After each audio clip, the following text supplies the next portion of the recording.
এই ছোট লোকের বাচ্চা, তোকে আমি কতদিন বলেছি ভার্সিটিতে গিয়ে আমার সঙ্গে কোনো কথা বলবি না, কিন্তু তারপরও কেন তুই আমার কোনো কথা শুনিস না? কেন তুই ভার্সিটিতে গিয়ে আমার সঙ্গে কথা বলেছিস আর বন্ধুদের সামনে আমাকে ছোট করেছিস? আই অ্যাম সো সরি আপু, আমি আসলে এটা বুঝতে পারিনি। তাছাড়া আম্মু বলেছিল আমি যেন ভার্সিটিতে গিয়ে তোমাকে এই কথাটা বলে দেই, তাই তো আমি তোমাকে এটা বলতে গেছিলাম। ডেভিড, মিথ্যা বলার জায়গা পেলি না? আম্মুর যদি কোনো কিছু বলার প্রয়োজন হবে তাহলে আম্মু নিজেই আমাকে বলে দিত, তখন আর তোকে কিছু বলতে বলতো না। তুই আমার চোখের সামনে থেকে দূর হয়ে যা, তোর চেহারাটাও আমার দেখতে ইচ্ছে করে না।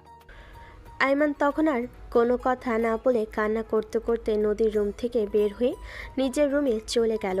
আর বিছানায় শুয়ে শুয়ে অনেকক্ষণ সময় ধরে কান্না করতে লাগলো। তার চোখ দুটো ফুলে একদম লাল হয়ে গেছে। কান্না করতে করতে কখন যে ঘুমিয়ে গেছে সেটা তার খেয়ালই নেই। ঘুম ভাঙতেই হঠাৎ করে কেউ একজন তার চোখের উপর পানি ছুঁড়ে মেরেছে। এটা দেখে আয়ান হকচকিয়ে বিছানা ছেড়ে উঠে বসে। আর তখনই দেখতে পাই নদী তার সামনে দাঁড়িয়ে আছে।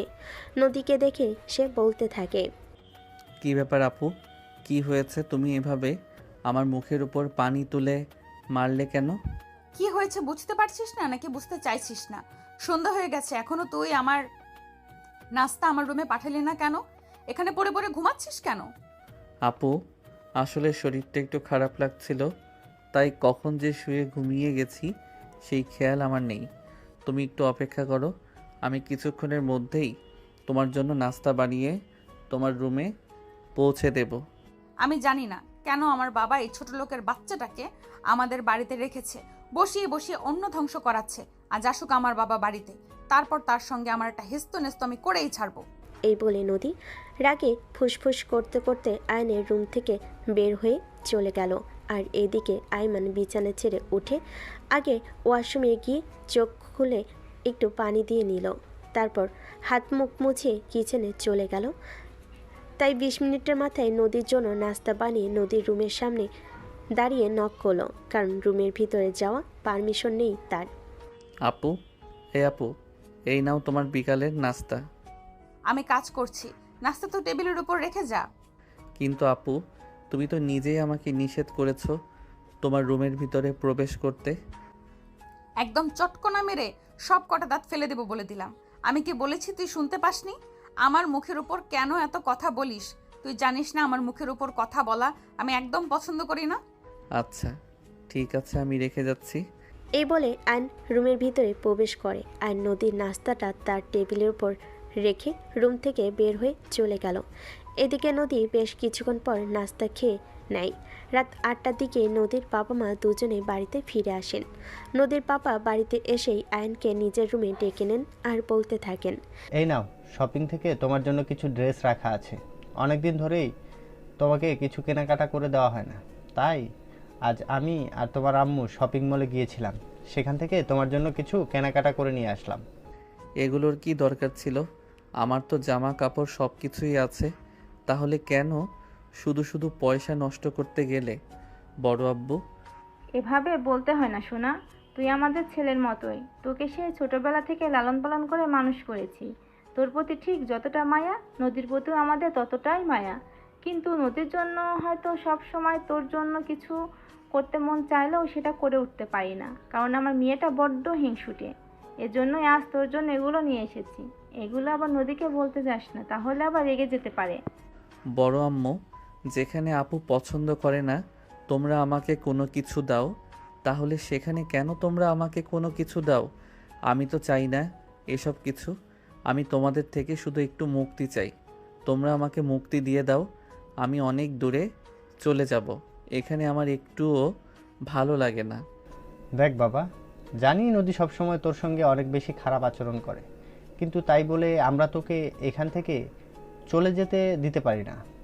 এই বাড়িতে যতটুকু অধিকার নদীর রয়েছে তার চাইতেও বেশি অধিকার তোর, কারণ তুই এই বাড়ির একমাত্র ছেলে।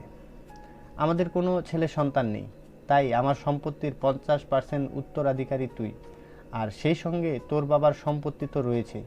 সব কিছুর পরেও তোকে আমাদের বাড়িতে থেকে কত কষ্টের জীবনযাপন করতে হয়, তার জন্য আমরা খুবই দুঃখিত। হ্যাঁ রে বাবা, আয়ান তো বড় আব্বু একদম ঠিক কথা বলেছে। আমরা মা বাবা হিসেবে সত্যি লজ্জিত। প্লিজ বাবা, তুই আমাদেরকে ক্ষমা করে দিস। এই বলে নদীর আব্বু আম্মু দুজনেই আয়ানের কাছে ক্ষমা চাইতে থাকে। তখনই আয়ান তার চাচা চাচি দুজনকে বলতে থাকে, আরে তোমরা এভাবে কেন বলছো? তোমাদের প্রতি আমার কোনো অভিযোগ নেই।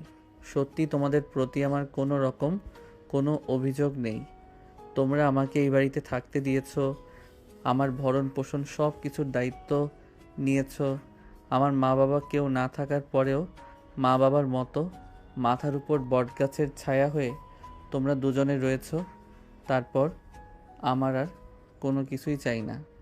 এ বলে আয়ন শপিং ব্যাগগুলো হাতে নিয়ে নিজের রুমে চলে গেল আর দরজা বন্ধ করে আবারও কান্না করতে লাগলো। কেন তার সঙ্গে এরকমটা হতে হলো? কেন তার বাবা মা তাকে ফেলে রেখে পরপারে চলে গেল? কেন তাকে সঙ্গে নিয়ে গেল না? এই কথাগুলো প্রায় সময়ই মনে মনে বলে আর ভীষণ কান্না করে। কিন্তু কান্না করে আর কি হবে? আল্লাহ তাআলার ফয়সালা মেনে নিতে হবে, কারণ তিনি উত্তম পরিকল্পনাকারী। তিনি যেটা ঠিক করে রেখেছেন সেটাই হবে। তাই মাঝে মধ্যে এগুলো চিন্তা করেও নিজেকে সান্ত্বনা দেয় আয়ান। এভাবেই চলে দিনগুলো। নদী প্রতিনিয়ত আয়নকে এভাবেই অপমান করে, আর আয়ন এগুলো মুখ বুজে সহ্য করে। সে চাইলেই পারে এখান থেকে অনেক দূরে চলে গিয়ে সুখে শান্তিতে জীবনযাপন করতে, কিন্তু এটা সে কখনোই করে না। আর এমন কিছু সে কখনো চিন্তাও করে না, কারণ ছোটবেলা থেকেই এখানে বড় হয়েছে। তাই অন্য জায়গায় গিয়ে নিজে মানিয়ে নিতে তার অনেকটাই ঝামেলা হয়ে যাবে, এরকমটাই সে মনে করে। এদিকে পরের দিন সকালবেলা ঘুম থেকে উঠেই নদী চিৎকার করতে থাকে, এই ছোট লোক ফকিন্নির বাচ্চা, তোকে না বলেছি আমাকে সকালবেলা ঘুম থেকে উঠার আগে কফি বানিয়ে আমার রুমে দিয়ে আসবি, কিন্তু তুই এখনো আমার কফি বানিয়ে দিসনি কেন? তখনই রান্নাঘর থেকে আয়ান বলতে থাকে, আমি এই তো এখনই কফি নিয়ে আসছি। সকালবেলা ঘুম থেকে উঠতে একটু দেরি হয়ে গেছে, তাই আর কি। এই ছোট লোকের বাচ্চা, তোর ঘুম থেকে উঠতে দেরি হয়ে গেছে তো আমি কি করব? এখানে আমার কি করার আছে? তুই এসব কথা আমাকে কেন শোনাচ্ছিস? আমার কাজ সময় মতো চাই। তখনই নদীর আব্বু নদীকে উদ্দেশ্য করে বলতে থাকে, আচ্ছা নদী, কি সমস্যা তোমার? তুমি আমাকে একটু খুলে বলবে? তুমি কেন আয়নের সঙ্গে সব সময় এরকম করো? সেও তো একজন মানুষ, এটা তোমাকে মনে রাখতে হবে। তার সঙ্গে তুমি সব সময় এরকম খারাপ আচরণ করতে পারো না। প্লিজ বাবা, তুমি আমাকে জ্ঞান দিতে এসো না। আর কিছু না হোক, এটা অন্তত খুব ভালো করেই জানি কার সঙ্গে কিভাবে কথা বলতে হয়। তুমি কোনো কিছু জানো না, আর কোনো কিছু জানার কোনো আগ্রহ তোমার নেই। তুমি কেন সব সময় ওর সঙ্গে এভাবে খারাপ আচরণ করো? ওকে কি তোমার মানুষ বলে মনে হয় না? না হয় না, মানুষ হলে তো ওর একটু হলেও লজ্জা শরম থাকতো, কিন্তু ওর তো একটু লজ্জা শরম নেই। তাই ওকে আমার কখনোই মানুষ বলে মনে হয় না। তোমার কি একবারও মনে হচ্ছে না তুমি একটু বেশি বলে ফেলছো? এটা বলা তোমার উচিত হচ্ছে না। না হচ্ছে না, কারণ ওর শরীরে তো গন্ডারের চামড়া। যদি লাজ লজ্জা বলতে কোনো কিছু থাকতো, তাহলে আমি যে ওকে কথা বলি এই কথার জ্বালায় সে এই বাড়ি ছেড়ে অনেক আগে চলে যেত, কিন্তু আমার কোনো কথাই ওর গায়ে লাগে না। ও আচ্ছা, আয়ান তোমার সমস্ত অপমান সহ্য করে বলেই তোমার এরকম মনে হয়, তাই না? আচ্ছা, তুমি যে ওর সঙ্গে যে আচরণটা করো, ও যদি তোমার সঙ্গে একদিন সেরকম আচরণ করে, তাহলে তুমি সেটা সহ্য করতে পারবে তো? হোয়াট ননসেন্স, এসব তুমি কি বলছো? ও কেন আমার সঙ্গে এরকম আচরণ করতে যাবে? তাছাড়া আমি কি ওর মতো নির্লজ্জ নাকি? আমার সঙ্গে কেউ একবার এরকম আচরণ করলে আমি দ্বিতীয়বার তার চেহারাটাও দেখবো না। আমার শরীরে মানুষের রক্ত। এক্স্যাক্টলি, আমিও তোমাকে সেটাই বলতে চাচ্ছি। ও কিন্তু আমার দূরের কেউ না, আমার আপন ভাইয়ের ছেলে। ওর সঙ্গে তুমি যেটা করছো সেটা একদম ঠিক করছো না। তুমি হয়তো এটা ভুলে যাচ্ছ, এই সম্পত্তিতে তোমার যতটুকু অধিকার রয়েছে তার কিন্তু এর চাইতেও বেশি অধিকার রয়েছে। তাই এটা সবসময় মাথায় রেখো। হাসালে তুমি আমাকে। সম্পত্তির উপর অধিকার ও সম্পত্তি কি জিনিস এটা যদি জানতো তাহলে ভালোই হতো। বাই দ্য ওয়ে, এত কথা বলে সময় নষ্ট করার সময় আমার হাতে নেই। আমাকে তো ভার্সিটি যেতে হবে। এই আয়ানের বাচ্চা আমার কফি দিবি নাকি দিবি না? বলতে বলতেই আয়ান কফির মগ হাতে নিয়ে নদীর সামনে এসে দাঁড়ালো। নদীর দিকে বাড়িয়ে দিয়ে বলতে লাগলো, আপু, এই নাও কফি। আজ তোকে শেষবারের মতো ক্ষমা করে দিলাম।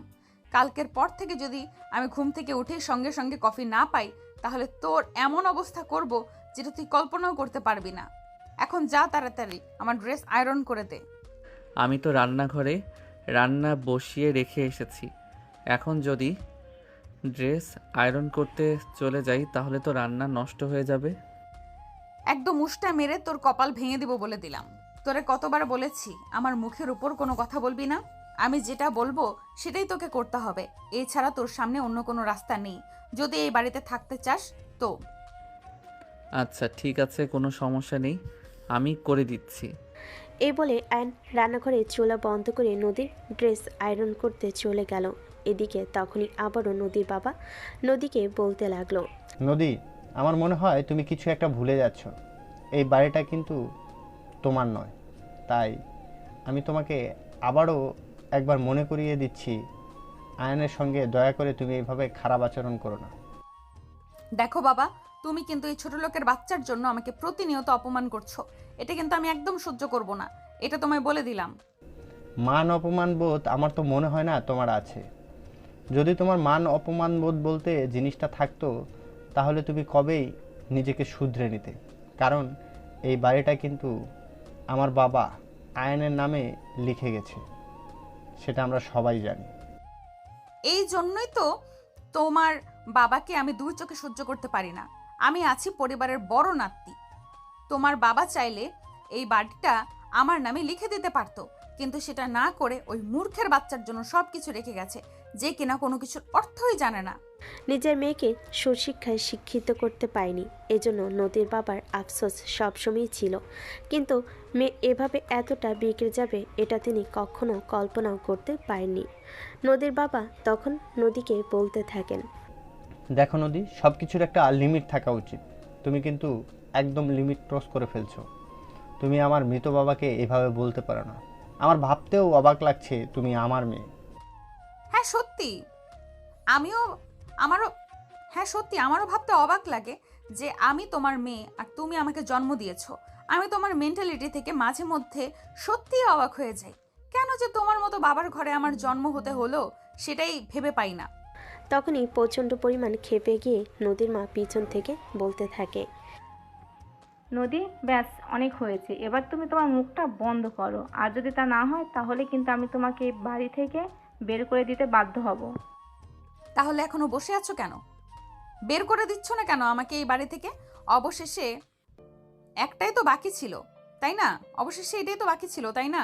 ঠিক আছে, আমি আর এই বাড়িতে থাকবো না। আজকে এবং এই মুহূর্তে এই বাড়ি থেকে বের হয়ে চলে যাব। যেখানে তোমরা একটা ছোট লোকের বাচ্চাকে মাথায় তুলে নাচতে পারবে আর নিজের মেয়েকে এইটুকু মূল্য দিতে পারবে না, সেখানে এই বাড়িতে থাকার কোনো ইচ্ছেই আমার নেই।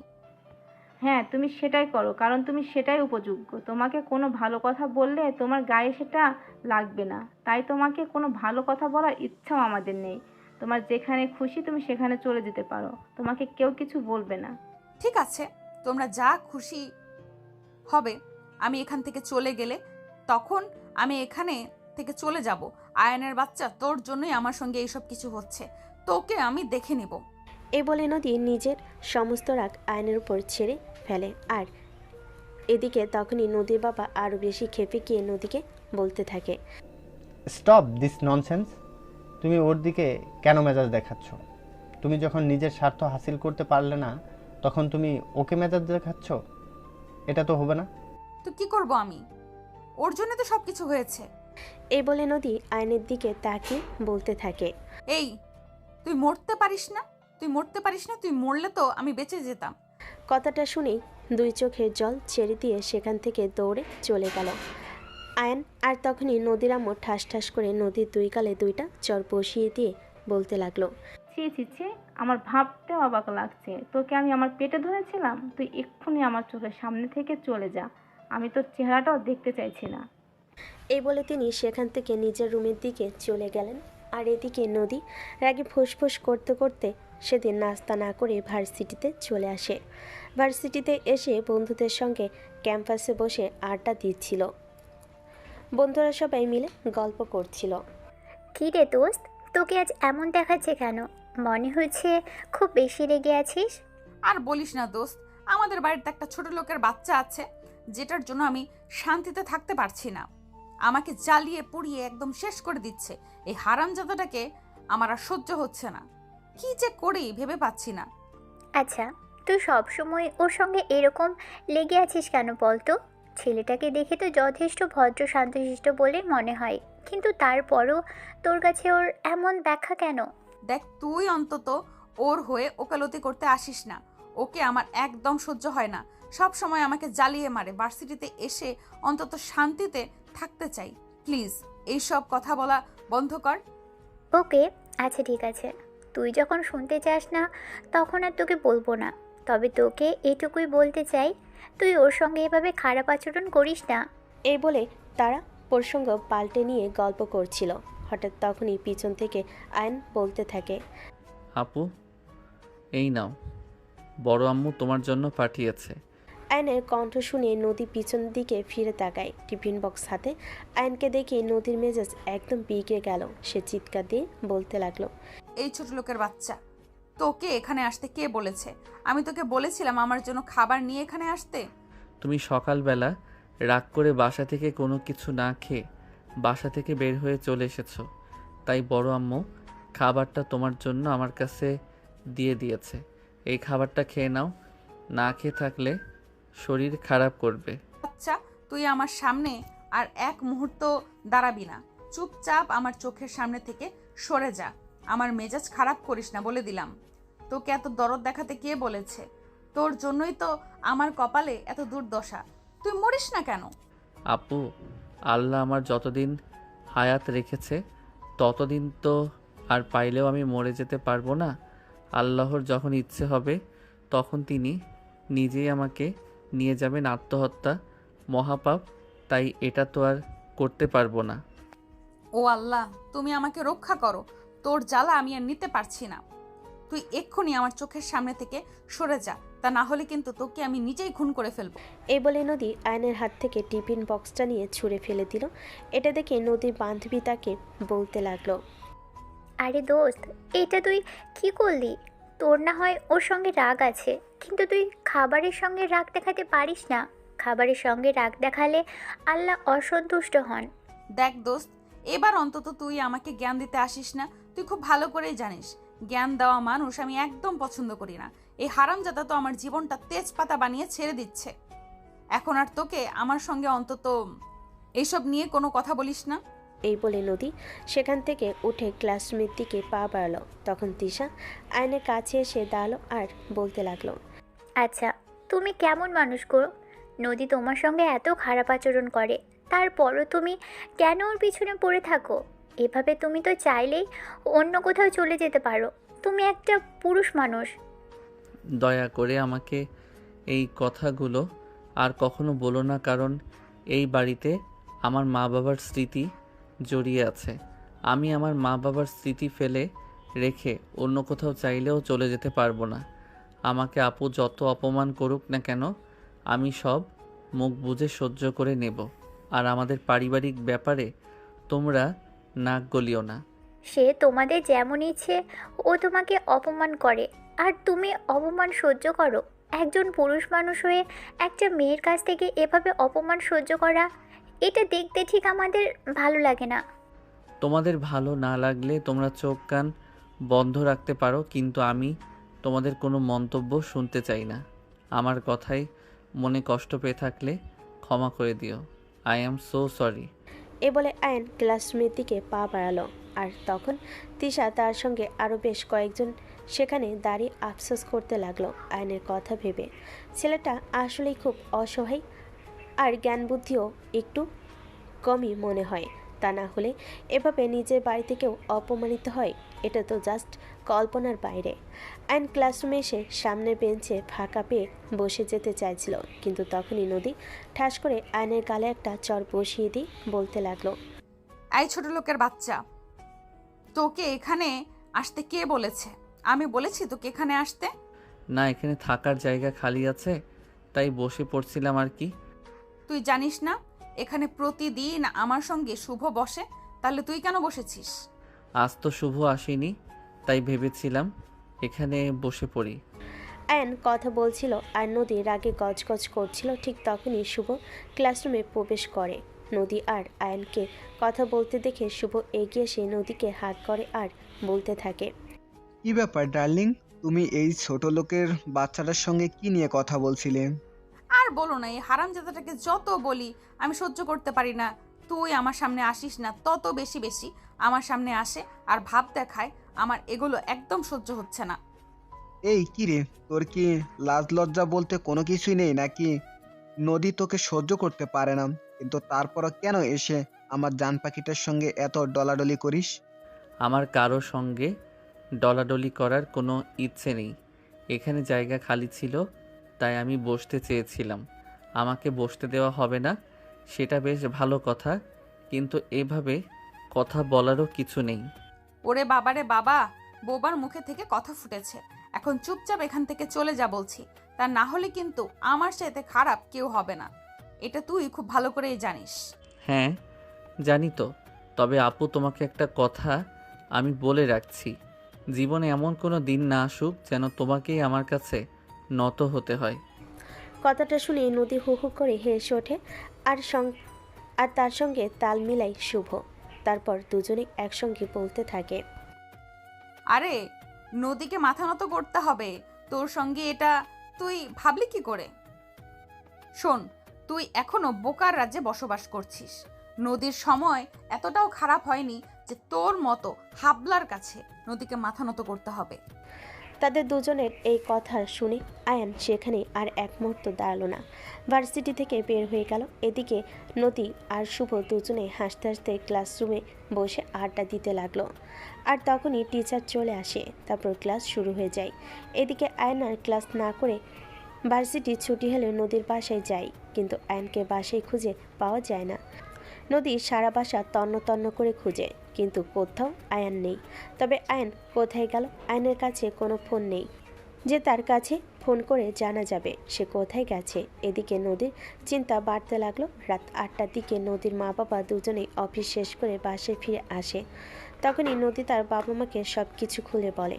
এই কথা শুনে নদীর মা নদীকে বলতে থাকে, আর যা কিছু হয়েছে সব কিছু তোমার জন্য হয়েছে। যদি আয়ান বাড়িতে ফিরে না আসে, তোমার এমন অবস্থা করব যেটা তুমি কল্পনাও করতে পারবে না। এখানে তোমরা আমার দোষ কোথায় খুঁজে পাচ্ছ? আমি তো সেটাই বুঝতে পারছি না। তোমরা খুব ভালো করেই জানো আমি এই ছোট লোকের বাচ্চাকে একদম সহ্য করতে পারি না, কিন্তু তারপরও এই ছোট লোকের বাচ্চাটা বারবার আমার কাছে ফিরে আসে। হ্যাঁ, এটাই তো তুমি পেয়েছো সবচাইতে দুর্বল জায়গা। কারণ আয়ান কেন বারবার অপমানিত হওয়ার পরেও এই বাড়িতে ফিরে আসে? সে যদি এই বাড়িতে ফিরে না আসে তাহলে তো তোমার জন্য ভালো হবে, কারণ তুমি সমস্ত সম্পত্তি একা একা ভোগ করতে পারবে। যদি সেরকমই হয় তাহলে সেখানে তোমাদের সমস্যা কোথায়? আমি তো সেটাই বুঝতে পারছি না। আমি তোমাদের সন্তান, ওই ছোট লোকের বাচ্চাটা নয়। নদীর বাবা নিজের রাগ আর কন্ট্রোল করতে পারলেন না।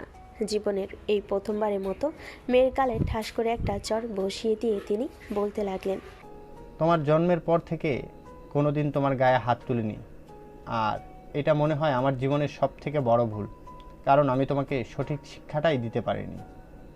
আমি বাবা হিসেবে কতটা ব্যর্থ আজ সেটা বুঝতে পারছি। তোমার কারণে আজ আয়ান বাড়ি ছেড়ে চলে গেছে। যদি আমি আয়ানকে কোথাও খুঁজে না পাই তাহলে তোমার এমন অবস্থা করব যেটা তুমি কল্পনাও করতে পারবে না। এই বলে নদীর বাবার রাগে হনহন করতে করতে বাড়ি থেকে বের হয়ে চলে গেলেন। আর এদিকে নদীর মা তখন নদীকে বলতে লাগলেন, সত্যি তোমাকে কিছু বলার নেই, তুমি একটা বিগড়ে গেছো। ছেলেটার সঙ্গে এতটা খারাপ আচরণ করেছো যার কারণে ছেলেটা কারোকে কিছু না বলে বাড়ি ছেড়ে চলে যেতে বাধ্য হয়েছে। তোমাকে কি বলবো আমি নিজেই কিছু ভেবে পাচ্ছি না। তোমরা আমার বাবা মা হয়ে এই সামান্য একটা ছোট লোকের বাচ্চার জন্য আমার সঙ্গে এরকম আচরণ করছো? ও চলে গেলে এই বাড়ি থেকে সেটা তো ভালোই হয়েছে। এখন থেকে এই বাড়িতে শুধু আমার রাজত্ব চলবে, এই সমস্ত সম্পত্তি শুধু আমার হয়ে থাকবে। এটা তোমরা সহ্য করতে পারছো না? চুপ করো, তুমি আর একটা কোনো কথা বলবে না। তোমার কাছ থেকে কোনো কথা শুনতে চাই না। এই মুহূর্তে চোখের সামনে থেকে দূর হয়ে যাও। এ বলে নদীর আম্মু ড্রয়িং রুমে বসে পড়লেন। নদী তখন আর কোনো কথা না বলে নিজের রুমে চলে গেল। আর ঠিক তখনই শুভ নদীকে ফোন করে। হ্যালো ডিয়ার, কি করছো তুমি? তুমি ফোন রাখো, আমার সঙ্গে কোনো কথা বলবে না। আমার মন মেজাজ এমনিতেই খুব খারাপ আছে। কেন বেবি, কি হয়েছে তোমার?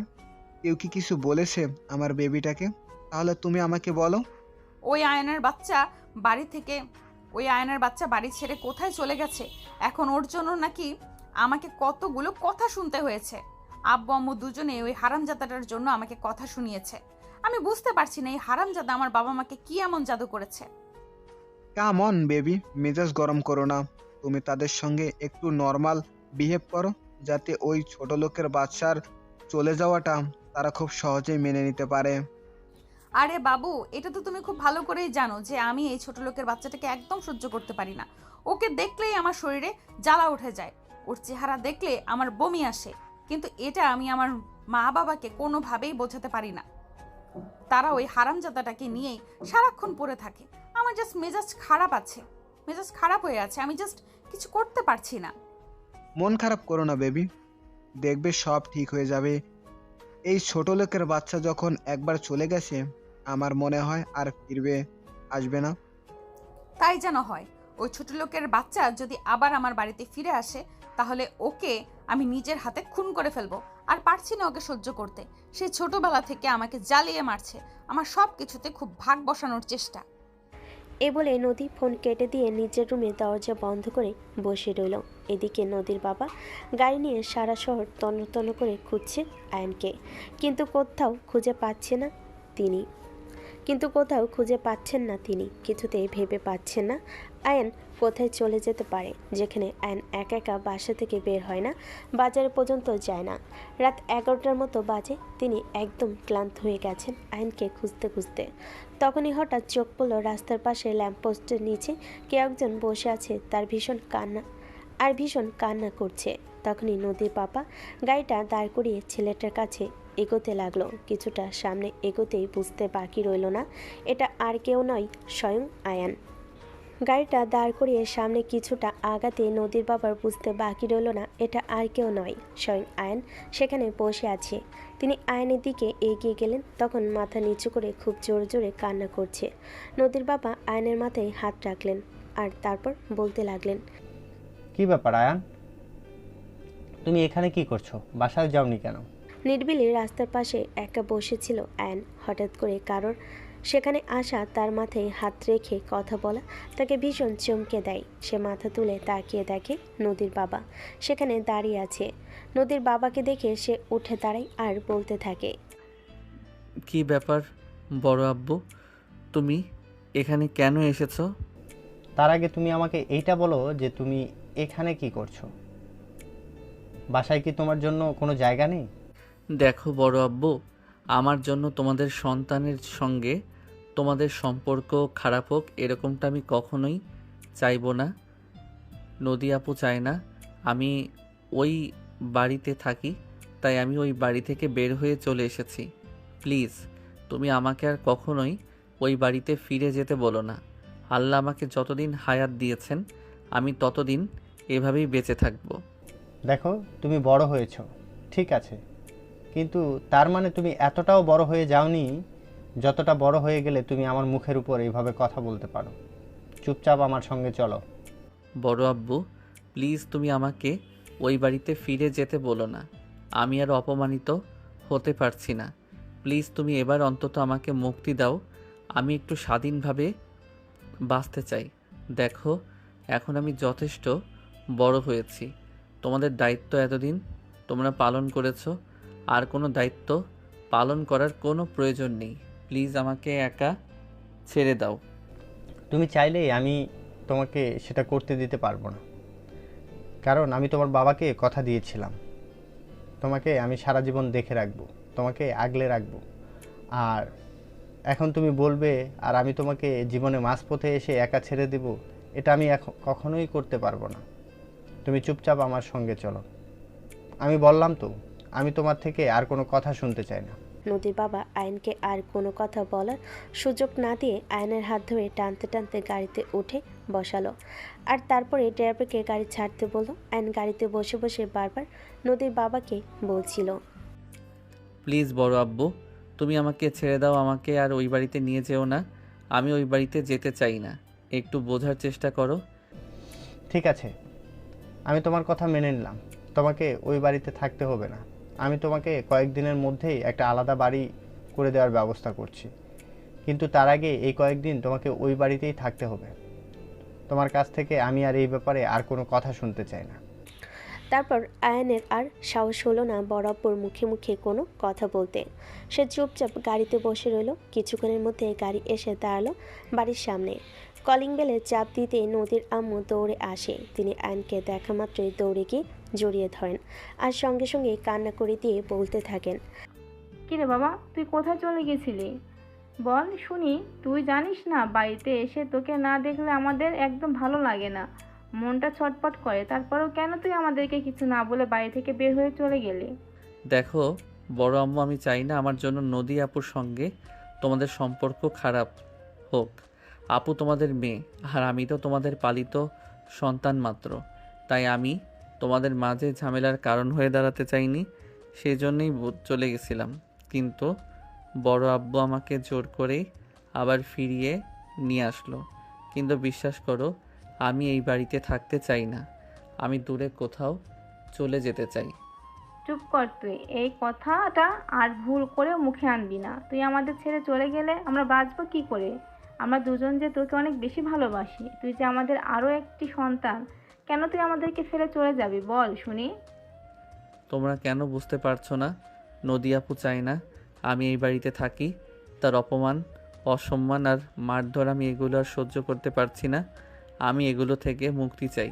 প্লিজ তোমরা আমাকে মুক্তি দাও। আমি তো বললাম তোকে, এই সব কিছু তোকে আর বেশি দিন সহ্য করতে হবে না। তোর জন্য আলাদা একটা বাড়ি করব। তার চাইতে সবচেয়ে বড় কথা হলো, আমার বন্ধুর ছেলে আগামী সপ্তাহে বাংলাদেশে ফিরে আসছে।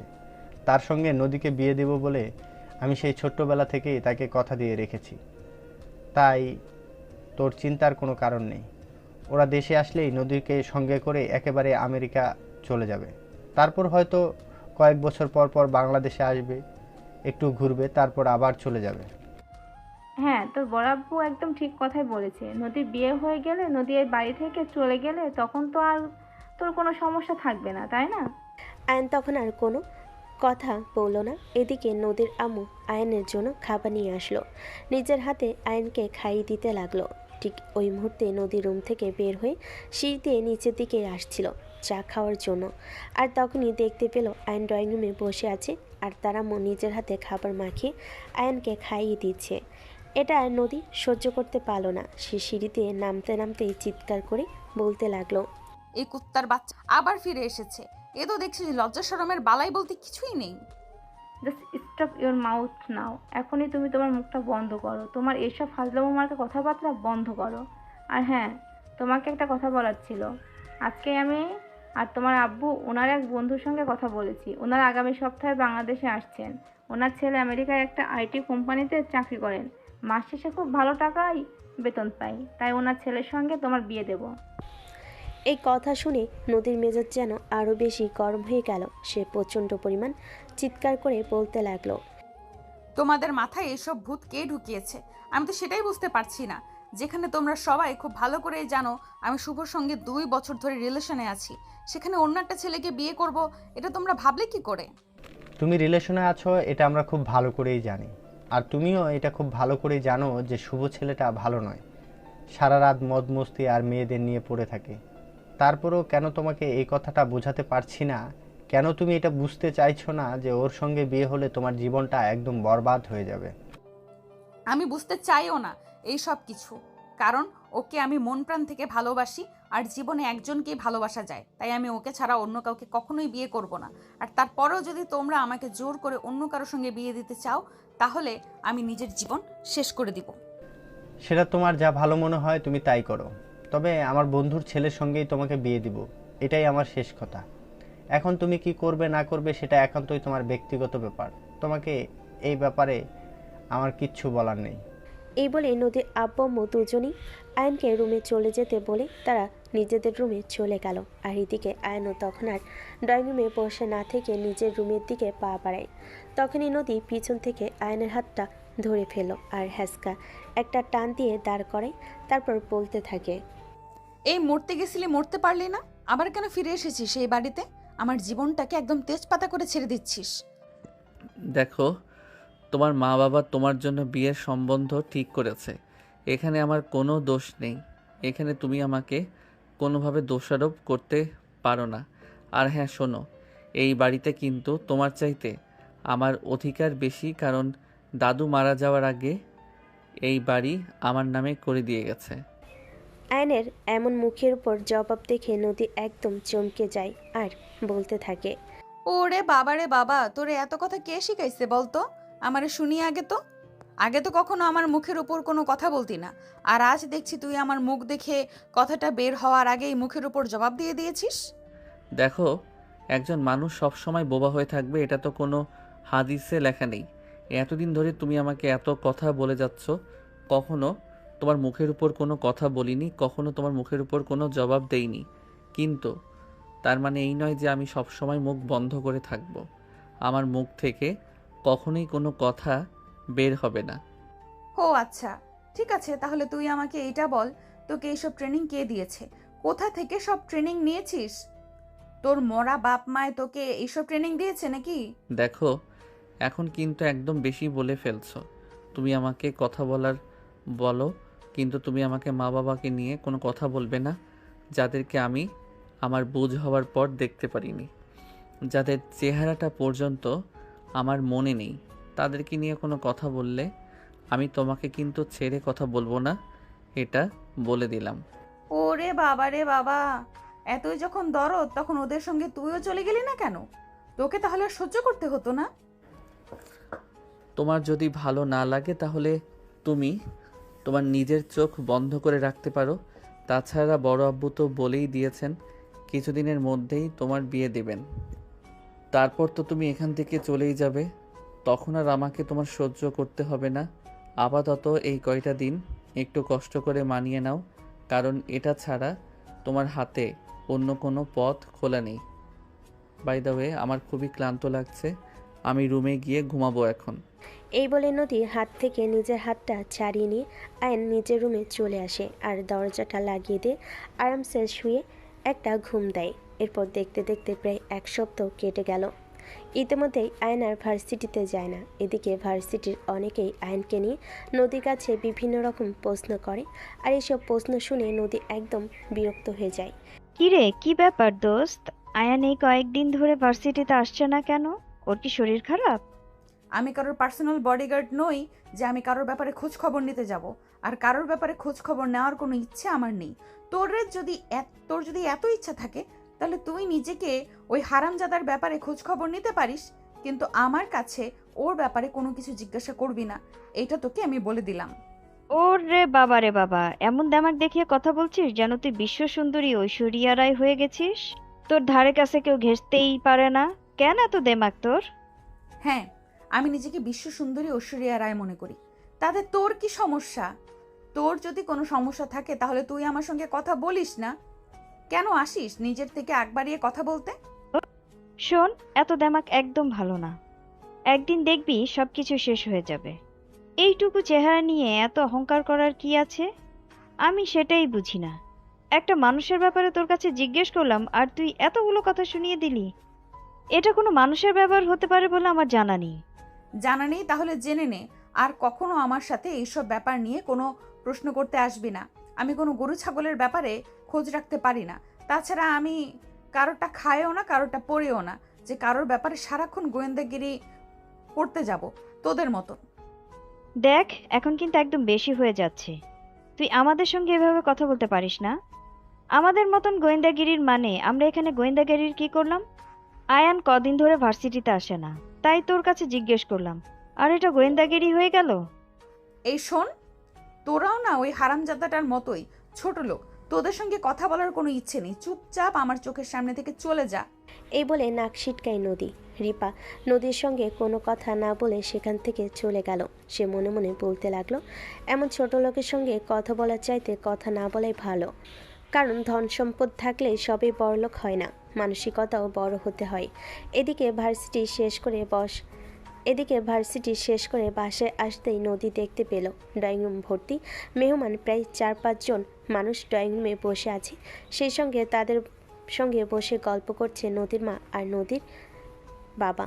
নদী বাসায় প্রবেশ করা মাত্রই তার মা সামনে থেকে উঠে গিয়ে তার সামনে দাঁড়ালো আর বলতে লাগলো, নদী, ওনারাই তোমার বাবার বন্ধু এবং ওনার স্ত্রী আর পরিবার, ওনাদেরকে সালাম দাও। So what?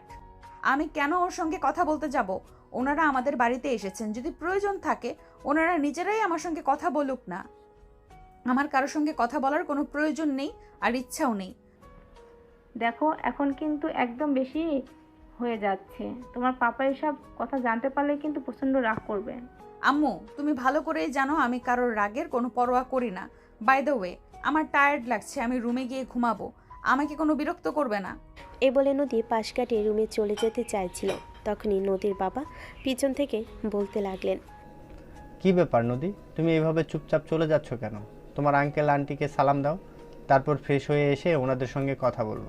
আমি পারবো না আব্বু, আমার শরীর খারাপ লাগছে, আমাকে বিশ্রাম নিতে হবে। তাছাড়া ওনারা যখন এসেছেন তাহলে তো কয়েকদিন এই বাড়িতে থাকবেন, তাই এখন আর কোনো কথা বলার প্রয়োজন আছে বলে মনে করছি না। পরবর্তীতে যখন সময় পাবো তখন না হয় কথা বলে নেব। আমি আসছি। এই বলে নদী কারোর কথাতে কোনো পরোয়া না করে সেখান থেকে চলে গেল। আর এদিকে নদীর বাবা তখন ওনার বন্ধুকে কিছু বলতে চাইছিলেন। ওনার বন্ধু পরিস্থিতি বুঝতে পেরে বলতে থাকেন, আরে দোস্ত, কোনো ব্যাপার না, এই যুগের মেয়ে ছেলে, তাছাড়া ও তো বলেছে ওর শরীর খারাপ লাগছে, পরে কথা বলবে না। দোস্ত, আসলে আমার মেয়েটা একটু বদরাগী, যেটা তোদেরকে বলা হয়নি। আরে ভাই, চিন্তার কোনো কারণ নেই, তুই কোনো চিন্তা করিস না, দেখবি আস্তে আস্তে সব কিছু ঠিক হয়ে যাবে। তাছাড়া বয়স কম, বাচ্চা মানুষ, এরকম করতেই পারে, এতে তো আশ্চর্য হওয়ার কিছু নেই। আচ্ছা ভাই সাহেব, ঠিক আছে, চলেন, আমি আপনাদের জন্য খাবার রেডি করেছি। সবাই একসঙ্গে খাবার খেয়ে তারপর বিশ্রাম নেবেন। এই বলে নদীর আম্মু তাদেরকে নিয়ে খাবার টেবিলে চলে গেল। আর তারপরই সবাই মিলে একসঙ্গে খাবার খেয়ে বিশ্রাম নিতে চলে গেল। এদিকে আয়ান তখনও নিজের রুমে বসে আছে। হঠাৎ করে কেউ একজন তার রুমের দরজায় নক করে। আয়ান উঠে গিয়ে রুমের দরজাটা খুলে দেয়। হ্যালো ভাইয়া, কি ব্যাপার? তুমি রুমের মধ্যে রয়েছো, আমাদের সঙ্গে খাবার টেবিলে আসলে না? না ভাই, আসলে আমার শরীরটা ভালো লাগছিল না, তাই আমি খাবার টেবিলে যাইনি। তাছাড়া আমার তখন ক্ষুধা পাইনি। আমার যখন ক্ষুধা পায় তখন আমি নিজেই খাবার নিয়ে খেয়ে নিই। ও আচ্ছা, তাহলে তো খুবই ভালো। By the way, don't mind, আমি তোমার সঙ্গে বসে কিছুক্ষণ গল্প করতে পারি? হ্যাঁ অবশ্যই, কেন নয়, আসুন, ভিতরে আসুন। এই বলে আয়ন দরজা ছেড়ে দাঁড়ালো আর রাজদীপকে ভিতরে এসে বসতে বলল। রাজদীপও তখন আয়নের রুমের ভিতর সে বসে চারপাশটা একবার ভালো করে দেখে নিল আর তারপরে বলতে লাগলো, আচ্ছা, আমি তোমার ব্যাপারে আঙ্কেলের কাছে শুনলাম তুমি নাকি ওনাদের পালিত সন্তান, মানে ওনার ছোট ভাইয়ের ছেলে। হ্যাঁ ভাইয়া, আপনি একদম ঠিকই শুনেছেন। আমি ওনাদের নিজের সন্তান নই, আমি ওনাদের পালিত সন্তান এবং আমার বাবা ছিলেন ওনার একমাত্র ছোট ভাই। বাই দ্য ওয়ে, আমি শুনলাম আপনি নাকি আমেরিকাতে একটা আইটি কোম্পানিতে জব করেন। হ্যাঁ, এই তো পড়াশোনা শেষ করেছি 2 বছর হলো, আর তারপরেই ওই কোম্পানিতে যোগ দিয়েছি। বর্তমানে আমি ওই কোম্পানির সিইও। ও আচ্ছা, তাহলে তো খুবই ভালো। তাহলে তো নদী আপুর কপাল খুলে গেল, চাকরি করে একজনকে নিজের স্বামী হিসেবে পাইতে চলেছে। হ্যাঁ, সেটা বলা চলে। জানো, আমি পড়াশোনা শেষ করে চাকরি পাওয়ার পর চেয়েছিলাম ওখানকার কোনো মেয়েকে বিয়ে করে আমেরিকায় সিটিজেনশিপ নিয়ে ওখানেই থেকে যাব, কিন্তু আমার ড্যাডি আমাকে সেটা করতে দিল না। উনি নাকি ওনার বন্ধুকে কথা দিয়ে রেখেছে ওনার বন্ধুর মেয়ের সঙ্গে আমাকে বিয়ে দেবেন, তাই আমাকে জোর করে বাংলাদেশে নিয়ে চলে আসলো। যদিও বাঙালি মেয়ে আমার একদমই পছন্দ নয়, ওরা একটু ওভার স্মার্ট হয়।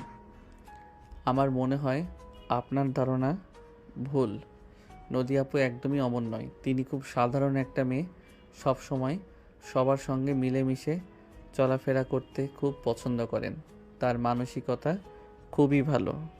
দেখো, কারো সম্পর্কে এন্টারটেনমেন্ট দেওয়া একদম আমার পছন্দ নয়।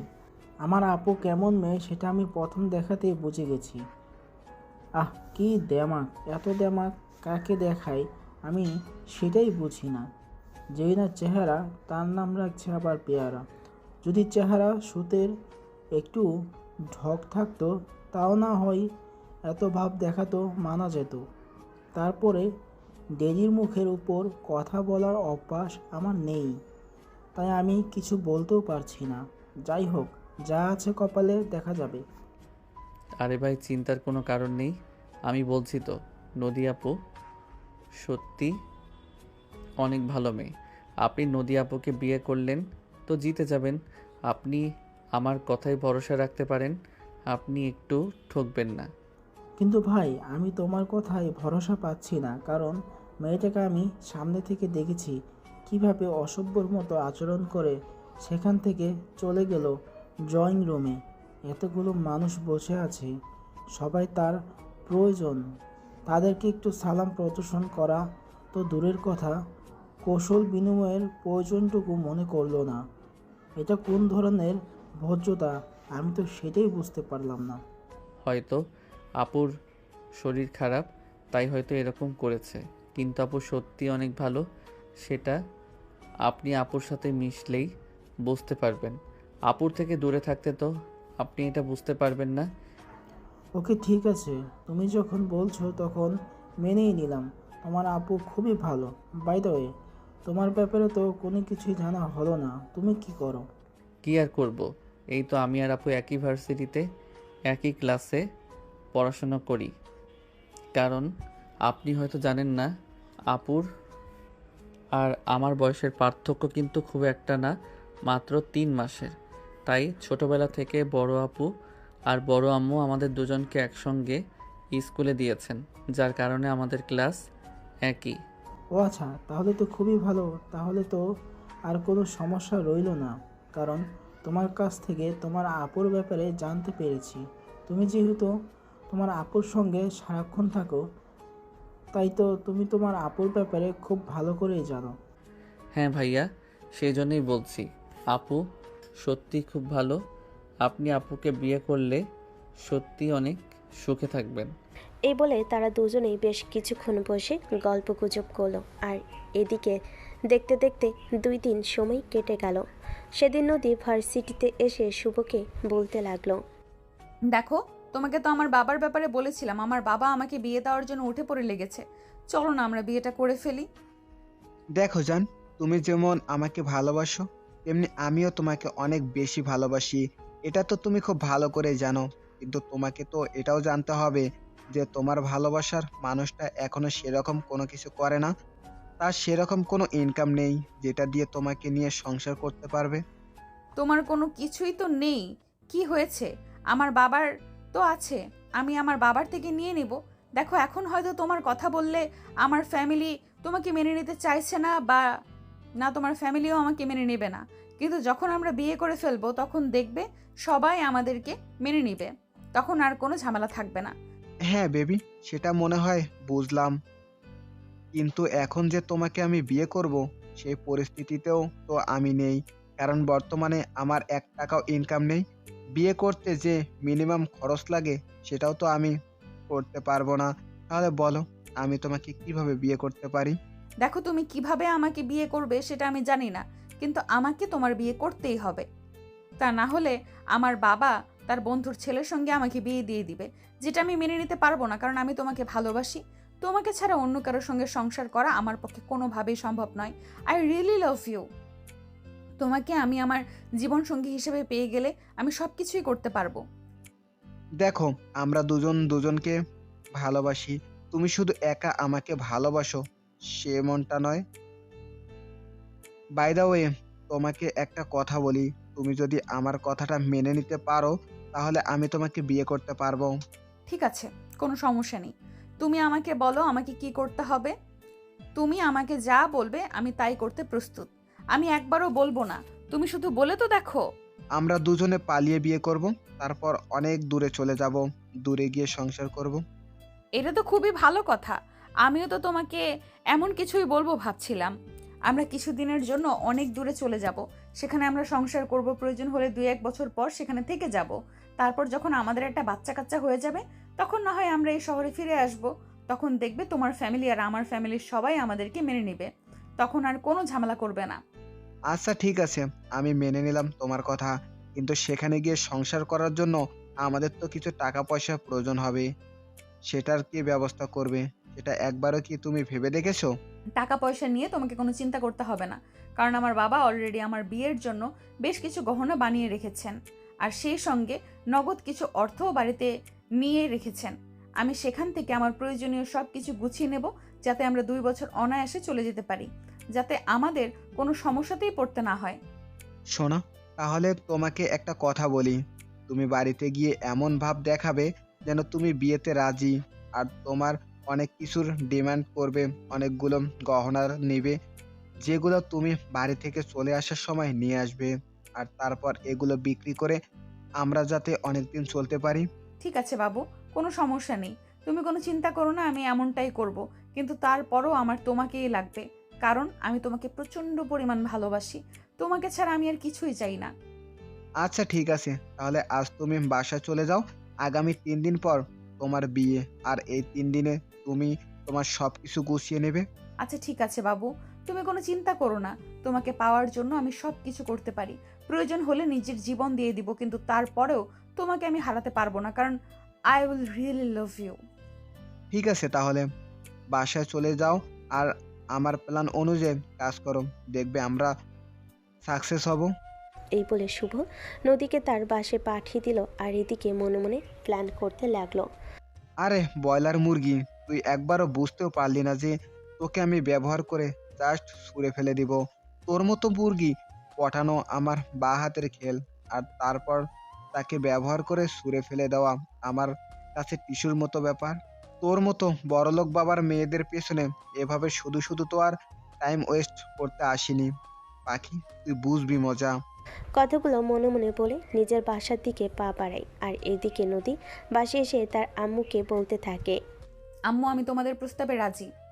তোমরা আমাকে যার সঙ্গে বিয়ে দিবে আমি তাকেই বিয়ে করব।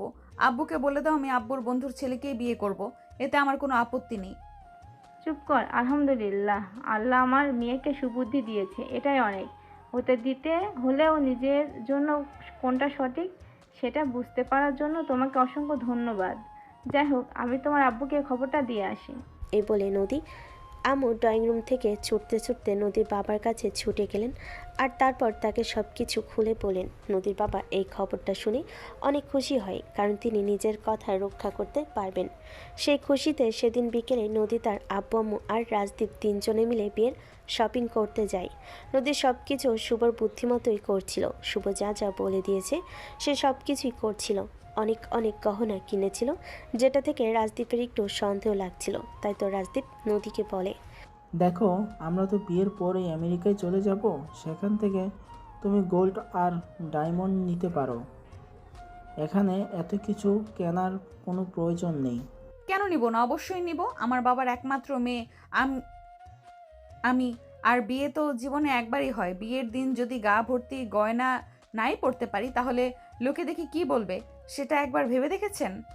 এই কথা শুনে নদীর আম্মু নদীকে বলতে থাকে, আচ্ছা ঠিক আছে, কোনো সমস্যা নেই। তোমার যত গহনা পছন্দ হয় তুমি ততটাই নাও। তোমার বাবা আনলিমিটেড টাকা দিয়েছেন, কোনো সমস্যা হবে না। তুমি আমাদের একমাত্র আদরের রাজকন্যা। তুমি আমাদের কাছে চেয়ে পাওনি এমন কোনো কিছু কখনো হয়নি, আর এখনও হবে না। তাই তুমি নিশ্চিন্তে তোমার জন্য কেনাকাটা করতে পারো। তখনই নদী তার আম্মুকে জড়িয়ে ধরে বলতে থাকে, ইউ আর সো গ্রেট আম্মু। তোমার মতো আম্মু পাওয়া ভাগ্যের ব্যাপার। আমি কপাল নিয়ে জন্মেছি, কারণ তোমাদের মতো মা বাবা আমি আমার জীবনে পেয়েছি। বাই দ্য ওয়ে আম্মু, আমার আরও কিছু গহনা পছন্দ হয়েছে, সেগুলোও নিতে চাই। ঠিক আছে মা, কোনো সমস্যা নেই। তোমার যা ভালো লাগে তুমি তাই নাও। এই বলে নদীর আম্মু নদীকে আরও গহনা নিতে বলে আর নদী তার পছন্দ মতো প্রায় 30 ভরির মতো গহনা নিল আর সেই সঙ্গে আরও অনেক কিছু কেনাকাটা করলো আর অবশেষে বাসায় ফিরে আসে। এদিকে আয়ান নিজের রুমের বেলকনিতে বসে আকাশ দেখছে। তখনই রাজদীপ পাশে এসে সোজা আয়নের রুমে চলে গেল। আয়ন পিছন ফিরে তাকিয়ে দেখে পিছনে কে এসেছে সেটা দেখতে পায়নি। তখনই পিছন থেকে রাজদীপ হঠাৎ করেই বলতে থাকে, কি ব্যাপার? তখন তোমাকে বলেছিলাম আমাদের সঙ্গে শপিংয়ে যাওয়ার জন্য, গেলে না। আর এখন এখানে মন খারাপ করে আকাশের দিকে তাকিয়ে আছো কেন? এমনি যাইনি, আসলে বাহিরের কোলাহল আমার ভালো লাগে না। এখানে দাঁড়িয়ে দাঁড়িয়ে নিস্তব্ধ আকাশ দেখতে আমার খুব ভালো লাগে, তাই আমি দিনের প্রায় সময়ই এখানে দাঁড়িয়ে দাঁড়িয়ে আকাশ দেখি। বাই দ্য ওয়ে, আপনাদের কেনাকাটা হয়ে গেছে? আপনাদের মানে তুমি কি বলতে চাইছো? আমরা কেউ কোনো কেনাকাটা করিনি। যা কেনাকাটা করার সব নদী করেছে। জানো, আমার একটা বিষয় খুব ভাবাচ্ছে। নদী অনেকগুলো গহনা নিয়েছে। এত গহনা দিয়ে কি করবে? সেখানে আমি বলেছিলাম আমরা কিছুদিন পরে আমেরিকায় চলে যাব আর সেখান থেকে তাকে গোল্ড ও ডায়মন্ড কিনে দিব, কিন্তু সে আমার কোনো কথাই শুনলো না। তখনই আয়ান রাজদীপকে বলতে থাকে, আরে ভাই, মেয়েদের গহনা আর শাড়ির প্রতি একটু আকর্ষণ বেশি থাকে, তাই হয়তো নিয়েছে। এতে অবাক হওয়ার কিছু নেই। প্রত্যেকটা মেয়েই এরকম গহনা আর শাড়ি খুব পছন্দ করে। রাজদীপ তখন আর কিছু বলল না, কারণ সে বুঝতে পারল ফ্যামিলির মানুষের কাছে এই বিষয়টা একটু নর্মাল, কিন্তু তার কাছে তারপরও যেন এই ব্যাপারটা কেমন খটকা খটকা লাগছে। এদিকে বিয়ের দিন ঘনিয়ে আসলো। নদী রুমে গিয়ে লুকিয়ে লুকিয়ে শুভর সঙ্গে কথা বলে। এই বিষয়টা অ্যান লক্ষ্য করছে, কিন্তু কিছু বলতে পারছে না, কারণ তাকে বকা শুনতে হবে। কিন্তু অ্যান এবার মনে মনে ভাবলো, যখন বিয়েটা হয়ে যাচ্ছে তখন কেন শুভর সঙ্গে এত কথা বলছে। তাই সে মনে মনে চিন্তা করে নদীর রুমে গেল। নদী তখন শুভর সঙ্গে প্রেম আলাপে মগ্ন ছিল। পিছন থেকে আয়ন বলতে লাগলো, দেখো আপু, একজনের সঙ্গে তোমার বিয়ে হয়ে যাচ্ছে, এখন অন্তত এই সব কিছু বাদ দাও। কথাটা বলেই পিছন ফিরে তাকায় নদী, আর তখনই আয়নকে দেখে আগুন হয়ে বলতে থাকে, এই ছোট লোকের বাচ্চা, তোকে কে বলেছে আমার রুমে আসতে? তোকে কে পারমিশন দিয়েছে আমার রুমে আসার জন্য? তোকে না কতবার বলেছি তুই আমার চোখের সামনে পর্যন্ত আসবি না, তোকে আমি সহ্য করতে পারি না, কিন্তু তারপরেও তুই কেন এসেছিস আমার রুমে? আপু, তুমি যেটা করছো সেটা একদম ঠিক করছো না। রাজদীপ ভাইয়া যদি জানতে পারে তুমি তার সঙ্গে বিয়ে করতে চেয়ে তোমার বয়ফ্রেন্ডের সঙ্গে সম্পর্ক কন্টিনিউ করছো, তাহলে উনি কিন্তু খুব কষ্ট পাবেন। আজ বাদে কাল তোমাদের বিয়ে, এখন অন্তত এটা বাদ দাও। এই উগন্ডারের বংশধর, তুই আমার চোখের সামনে থেকে সর। আমি কি কল্পনা করব সে ব্যাপারে আমি তোর কাছ থেকে কোনো অ্যাডভাইস নেব না। তোর চেহারাটাও যে আমি দেখতে পারি না, এটা কি তুই বুঝিস না? ছোট লোকই তোর কোথাকার। এই বলে নদী আয়নকে ধাক্কাতে ধাক্কাতে নিজের রুম থেকে বের করে দিল, আর সঙ্গে সঙ্গে দরজাটা বন্ধ করে দিল। এই দৃশ্যটা একটু দূরে দাঁড়িয়ে দেখছিল রাজদীপ। নদী যখন রুমের দরজা বন্ধ করে দিল, তখনই আয়নের কাছে রাজদীপ এগিয়ে এলো, আর রাজদীপ তখন আয়নকে বলতে লাগলো, কি ব্যাপার আয়ান, কি হয়েছে? আমি তো কিছু বুঝতে পারলাম না। নদী এভাবে তোমাকে ধাক্কাতে ধাক্কাতে রুম থেকে বের করে দিয়েছে কেন? কিছু না ভাইয়া, এই তো আপুর সঙ্গে একটু দুষ্টামি করছিলাম, এজন্যই আমাকে রুম থেকে বের করে দিয়েছে। আসলে সে আপনাকে নিয়ে নতুন সংসার করার স্বপ্ন দেখছে, তো এই জন্যই আর কি, আর কিছু না। এই বলে রাজদীপকে কোনো কিছু বুঝতে না দিয়ে আয়ন সেখান থেকে চলে আসে। আর এদিকে রাজদীপ বেশ কিছুক্ষণ সেখানে দাঁড়িয়ে থাকে। তখনই রুমের ভেতর থেকে ফুটো ফুটোর কথা বলার আওয়াজ শুনতে পায়। তখনই রাজদীপ নদীর রুমের দরজায় নক করে। নদী একটু ভয় পেয়ে যায়। নদী শুভর সঙ্গে কথা বলা শেষ করে ফোনটা রেখে দিয়ে তারপরে রুমের দরজা খুলে রাজদীপকে সেখানে দেখতে পেয়ে এসে বলতে থাকে, কি ব্যাপার, তুমি হঠাৎ এখানে? কিছু হয়েছে নাকি? তোমার কিছু লাগবে?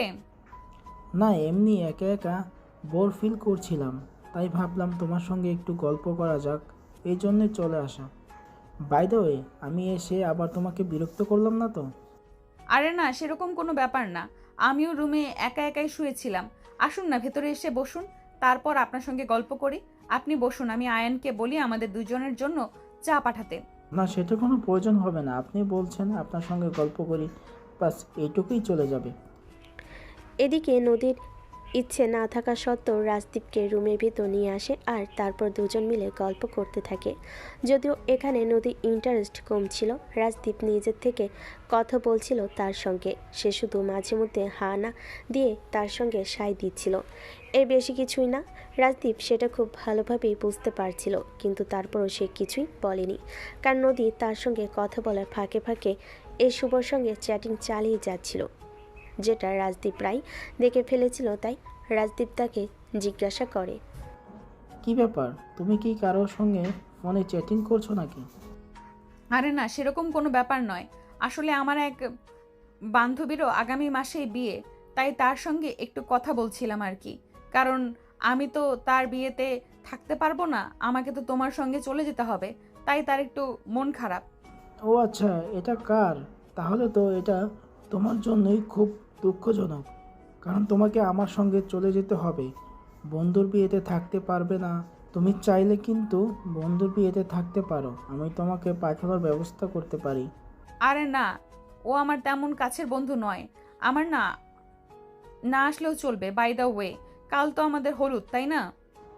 হ্যাঁ, জীবনে প্রথমবার বিয়ে করতে চলে এসেছি তো। আপনার আবার এক্সাইটমেন্টের কি আছে? আপনি তো আমেরিকাকে বড় হয়েছেন, যেখানে সব সময় স্বাধীনতা আপনি পেয়েছেন, যেটা আমরা বাংলাদেশের ছেলেমেয়েরা পাই না। হ্যাঁ, এই কথা সত্যি, কিন্তু আমি বাঙালি সংস্কৃতিতে বিশ্বাসী।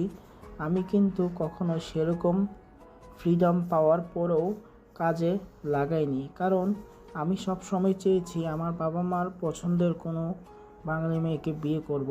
কারণ আমেরিকায় মেয়েরা বিয়ে করে ঠিকই, কিন্তু সংসারই হয় না। আর আমি আমার মাকে সেই ছোটোবেলা থেকে দেখেছি আমার মা কতটা সংসারী, তাই বাঙালি মেয়ে আমার খুবই পছন্দের। ও আচ্ছা, ঠিক আছে, কোনো সমস্যা নেই। তাহলে তো ভালোই হলো, আমিও আমার মেন্টালিটির মতো একজন মানুষ পেয়ে গেলাম। আমি তো ভেবেছিলাম আপনি আমেরিকায় থাকেন, সেজন্য হয়তো আপনার সঙ্গে আমার বন্ডিংটা সেরকম ভালো হবে না, সেই জন্যই তো আমি প্রথমে বিয়েতে না করেছিলাম। কিন্তু এখন আপনাকে যতই দেখছি ততই অবাক হচ্ছি। আপনাকে দেখে বারবার মনে হচ্ছে আপনার সঙ্গে আমার পরিচয়টা আরও আগে হলেই ভালো হতো। এখন তো পরিচয় হয়েছে, এখন আর কোনো সমস্যা নেই। আচ্ছা, আপনি থাকেন, তাহলে আমি আসছি। এ বলে রাজদীপ নদীর রুম থেকে বের হয়ে চলে আসে, আর তার মনে একটা খটকা কাজ করতে থাকে। নদী কার সঙ্গে এবার চ্যাটিং করছিল? নদী যতই বলুক সে তার বান্ধবীর সাথে চ্যাটিং করছিল, কিন্তু রাজদীপ এই কথাটা মানতে পারল না, কারণ বান্ধবীর সঙ্গে চ্যাটিং করলে কেউ এত দূর তো টাইপিং করতে পারে না, আর এতটা লুকিয়ে চ্যাটিং করার কোনো প্রয়োজন পড়ে না।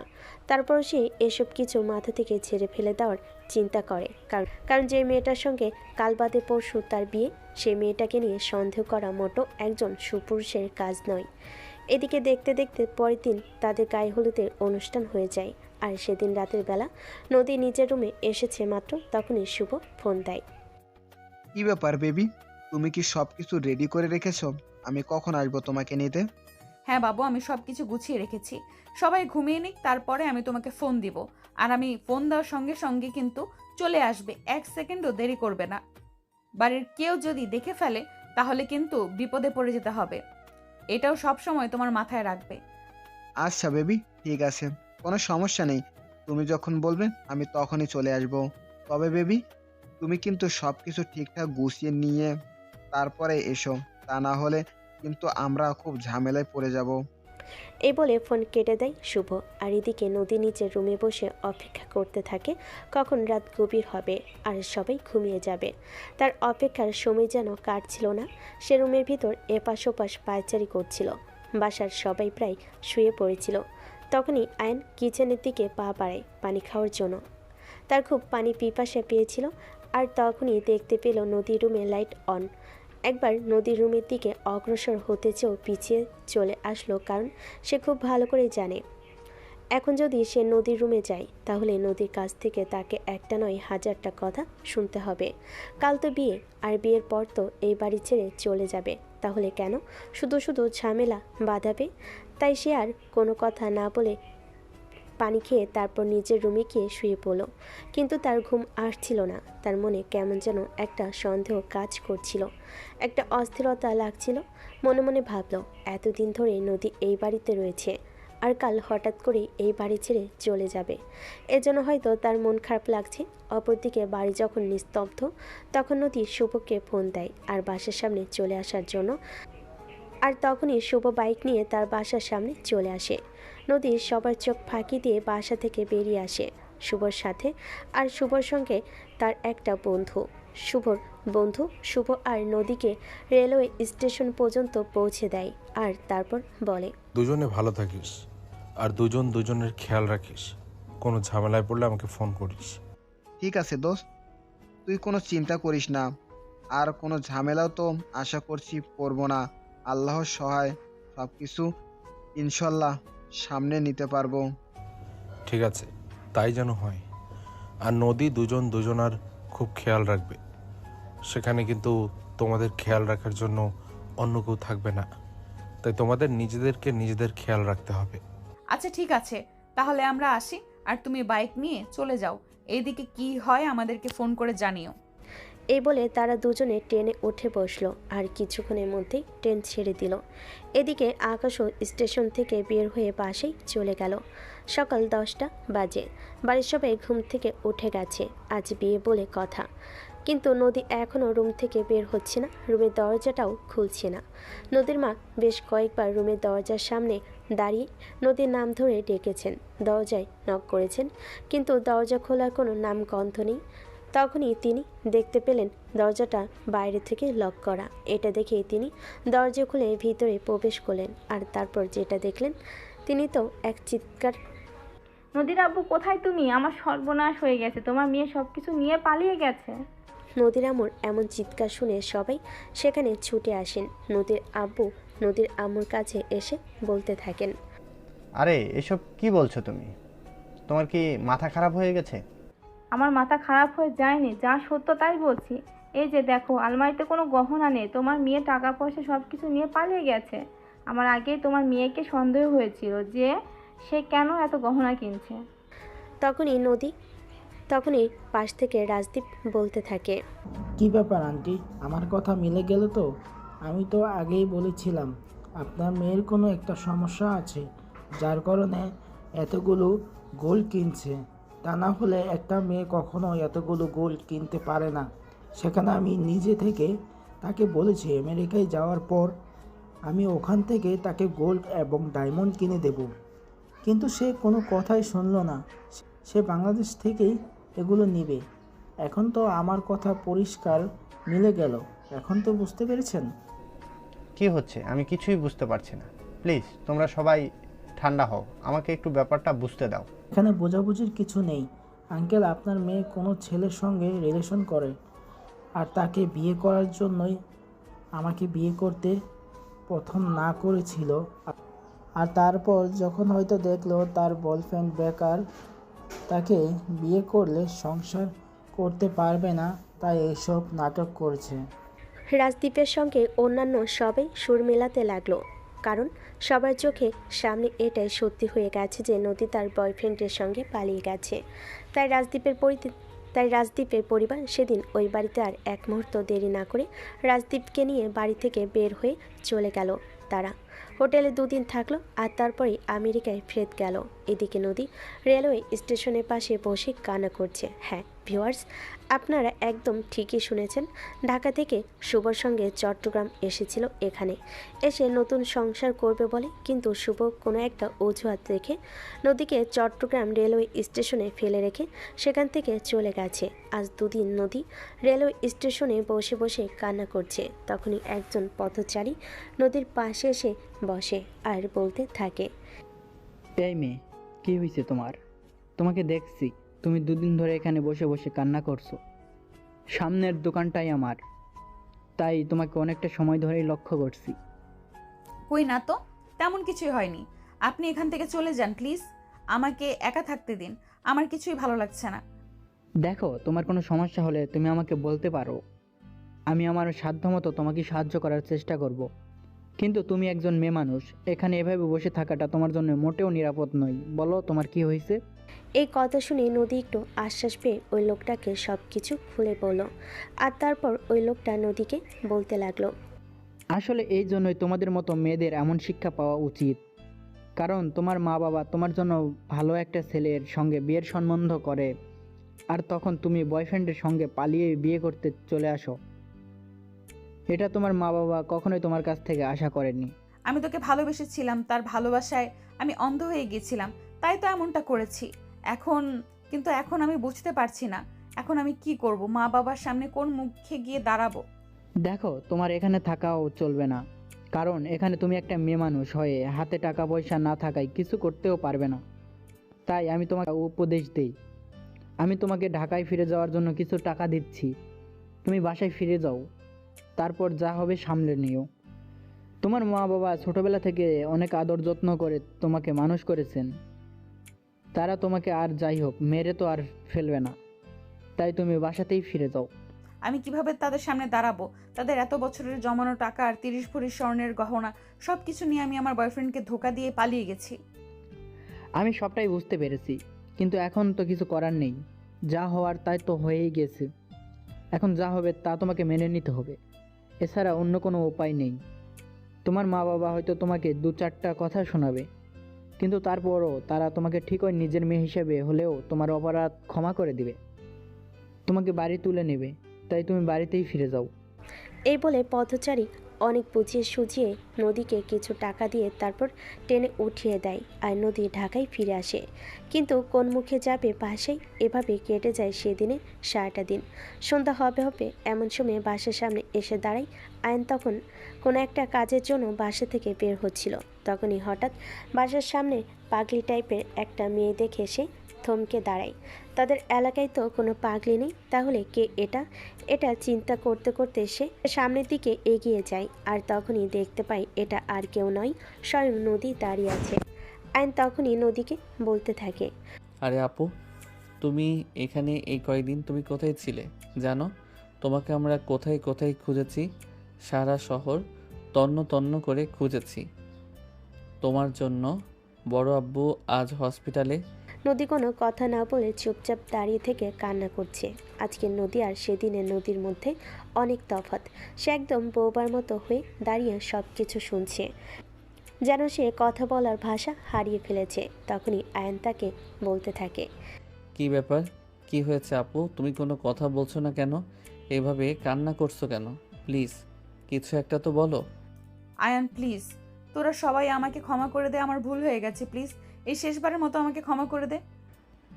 আরে আপু, কি হয়েছে সেটা তো খুলে বলো, তা না হলে বুঝবো কি করে। আর তুমি এমনভাবে কান্না করছো, বলো আমাকে। আমি সেদিন রাতে সবকিছু নিয়ে শুভর সঙ্গে পালিয়ে গেছিলাম, আর শুভ আমাকে রাজশাহী রেলওয়ে স্টেশনে একা ফেলে রেখে কোথায় যেন চলে গেছে। তার কোনো খোঁজ খবর আমি জানি না, আমার ফোনটা পর্যন্ত নিয়ে গেছে। হায় আল্লাহ, এসব তুমি কি বলছো? আচ্ছা ঠিক আছে, কোনো সমস্যা নেই, তুমি বাড়ির ভিতরে আসো, খাওয়া দাওয়া করো, তারপর বিশ্রাম নাও। আমি হসপিটালে যাচ্ছিলাম, বড় আব্বুকে আজ রিলিজ করা হবে, তাকে বাসায় নিয়ে আসার জন্য। তুমি বাসায় গিয়ে খাওয়া দাওয়া করে বিশ্রাম করো, আমি ততক্ষণে বড় আব্বু আর বড় আম্মুকে নিয়ে বাসায় চলে আসি। এ বলে আয়ন নদীকে বাসে পাঠিয়ে দিয়ে তারপর সেখান থেকে হসপিটালে চলে গেল নদীর আব্বু আম্মু দুজনকে বাসায় নিয়ে আসার জন্য। রাত 8টার দিকে আয়ন তাদের দুজনকে নিয়ে বাসায় চলে আসে। তারপর তিনজনে মিলে একসঙ্গে বসে খাওয়া দাওয়া করে, আর আয়ন তার বড় আব্বুকে নিয়ে এসে ড্রয়িং রুমে বসে। আয়ন তার বড় আব্বুর পায়ের কাছে এসে বসে, আর তারপর পা দুটো জড়িয়ে ধরে বলতে থাকে, বড় আব্বু, এতটুকু বড় হয়েছি এখনো পর্যন্ত, কিন্তু তোমাদের কাছে আমি নিজের থেকে কোনো কিছুই চাইনি। আজ কিছু একটা চাইবো, সেটা আমাকে দেবে।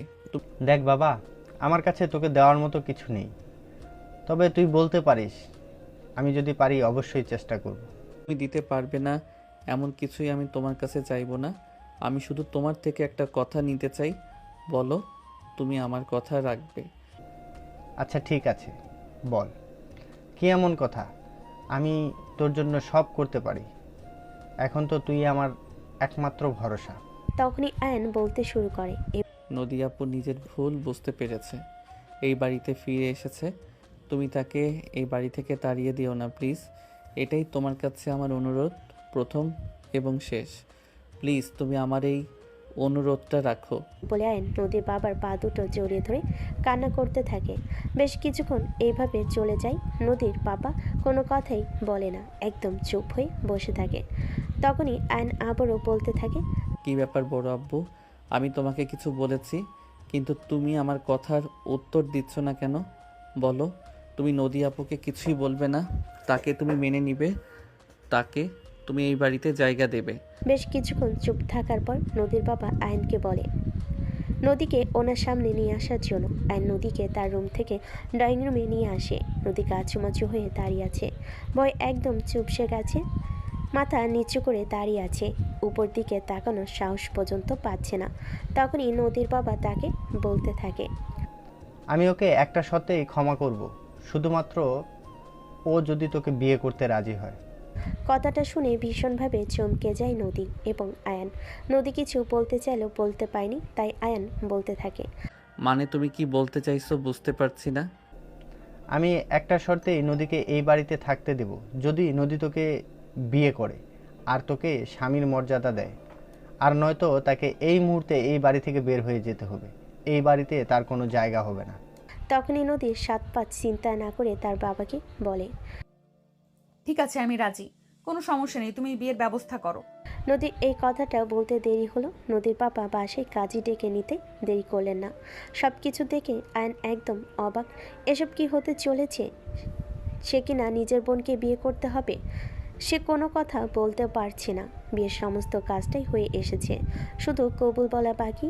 তখন নদীর আম্মু হাত দুটো শক্ত করে ধরে বলতে থাকে, বড় আম্মু, এসব কি হচ্ছে? প্লিজ তোমরা এমন কিছু আমার সঙ্গে করো না। নদী আপু শুভ ভাইয়াকে ভালোবাসে, তার মধ্যে আবার রাজদীপ ভাইয়ার সঙ্গে বিয়ে ভেঙে গেল। আমি আপুর চাইতে বয়সে ছোট, তাছাড়া আমরা ভাই বোন, এমন কিছু করো না প্লিজ। আমার কিছুই করার নেই, তোমার বড় আব্বু নিজে সিদ্ধান্ত নিয়েছে, তাই এখানে আমার কোনো কথা চলবে না, চুপচাপ যা হচ্ছে মেনে নাও। এই বলে নদীর আম্মু নিজের হাত ছাড়িয়ে দিয়ে সেখান থেকে চলে গেলেন। আয়ন তখন আর কাউকেই কোনো কিছু বলতে পারল না, চুপচাপ সবটা মেনে নিতে হলো। এদিকে বাসর ঘরে বসে আছে নদী, কিন্তু আয়ন কোনোভাবেই বাসর ঘরে প্রবেশ করতে চাইছে না। সেটা কোনোভাবেই মেনে নিতে পারছে না। নিজের আপন চাচাতো বোনকে তার বিয়ে করতে হয়েছে। নদীর আম্মু একরকম জোর করে আয়নকে নদীর রুমে দিয়ে গেছে। আয়ন তখনও দরজার সামনে দাঁড়িয়ে আছে, দরজা বাইরের দিক থেকে বন্ধ। তখনই আয়ন নদীকে বলতে থাকে, প্লিজ আপু, তুমি আমাকে ভুল বুঝো না। তোমাকে বিয়ে করার কোনো ইচ্ছে আমার নেই, আমি নিজেই তোমাকে তালাক দিয়ে দেব। তখনই আয়নকে চমকে দিয়ে নদী বলতে থাকে, তালাক দিবি মানে? সব কিছু ছেলে খেলা পেয়েছিস নাকি? যা, সবাই আমার সঙ্গে ছেলে খেলা করবি? তোর সঙ্গে আমার বিয়ে হয়েছে, আমি তোর বিয়ে করা বউ, আর আমাকে তুই এখনই বলছিস তালাক দিয়ে দিবি? আর এই সব কিছু আমাকে মেনে নিতে হবে? কখনোই না। তোর সঙ্গে আমার বিয়ে হয়েছে, আর এখন আমি তোর সঙ্গে বাসর করব, এটাই আমার শেষ কথা। আরে আপু, এসব তুমি কি বলছো? তোমার কি মাথা খারাপ হয়ে গেছে নাকি? হ্যাঁ, আমার মাথা খারাপ হয়ে গেছে, আর আমি পাগল হয়ে গেছি। এখন তোর যা ভালো লাগে তাই। আপু, আমি তোমার ভাই হই, এটা ভুলে যেও না প্লিজ। না, আমি ভুলে যাইনি তো, তুই আমার চাচাতো ভাই হোস। নিয়ে এবার শুরু কর, তোর সঙ্গে টি-20 খেলবো এক্ষুনি। এই বলে নদী আয়নকে ধাক্কা দিয়ে খাটের উপর ফেলে দেয়, আর নিজে আয়নের বুকের উপর উঠে বসে আয়নকে কিছু কথা বলার সুযোগ না দিয়েই তার ঠোঁট দুটো নিজের দখলে নিয়ে গভীরভাবে চুমু খেতে থাকে। আর এভাবে শুরু হয় তাদের দুষ্টু মিষ্টি একটা ভালোবাসার গল্প। সুপ্রিয় ভিউয়ার্স, আমাদের আজকের গল্পটি এ পর্যন্তই ছিল। গল্পটি ভালো লাগলে লাইক, কমেন্ট অ্যান্ড শেয়ার করে পাশে থাকবেন। আর নিত্য নতুন ভালোবাসার গল্প পেতে আমাদের চ্যানেলটিকে সাবস্ক্রাইব করে রাখবেন।